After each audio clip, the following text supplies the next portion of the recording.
Welcome back to girls expert. இந்த வீடியோவில் நம்ம பார்த்தீங்கன்னா ஒரு பிக் ஷாக்கிங் தான் ஷேர் பண்ண போகிறோம். தொடர்ந்து ரீப்ளேஸ்மெண்ட் ஆகிட்டே வந்துட்டுருக்கு. ஸோ நம்மளோட வியூவர்ஸ் இருந்தீங்க கண்டிப்பாக தெரிஞ்சிருக்கும். இப்போ ஒரு ஷாக்கிங் நியூஸை ஹீரோயினே அஃபிஷியலாக ஷேர் பண்ணியிருக்காங்க. இது எல்லாத்துக்குமே ரொம்பவே சேட் தான். ஏன்னா அவங்க சீரியல் ஸ்டார்ட் பண்ணி இன்னும் 3 மந்த் கூட ஃபுல்லாக கம்ப்ளீட் பண்ணல. ஸோ என்ன சேனல் அப்படின்னு கேட்கும்போது ஜீ தமிழ் தான். ஸோ ஜீ தமிழ் நிறைய ரீப்ளேஸ்மெண்ட்டை நீங்கள் ஃபஸ்ட்டு வாட்ச் பண்ணியிருப்பீங்க. இப்போ பார்க்கும்போது அந்த சீரியலில் நான் ப்ரைம் டைமில் டெலிகாஸ்ட் பண்ணிட்டு இருக்க மௌனம் பேசுகிறதே. ஸோ இந்த சீரியலில் ஹீரோயினா ஆக்ட் பண்ணுற துளசி ஜோவிதா தான் அஃபிஷியலாக குவிட்டாக இருக்காங்க.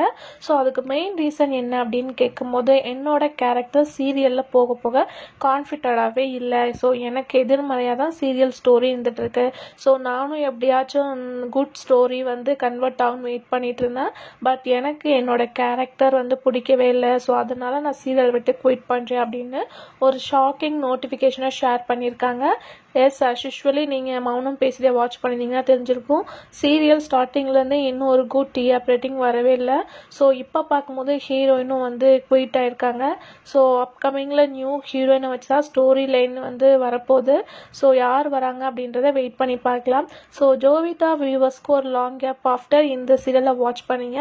பட் இந்த சீரியல் அவங்க குயிட் பண்ணிட்டாங்க. கம்மிங் ஒரு நியூ ப்ராஜெக்டோட மீட் பண்ணுறேன் அப்படின்னு சொல்லியிருக்காங்க. ஸோ அவங்க குயிட் ஆனது சரியா தப்பா அப்படின்றத கமெண்ட் ஷேர் பண்ணுங்கள்.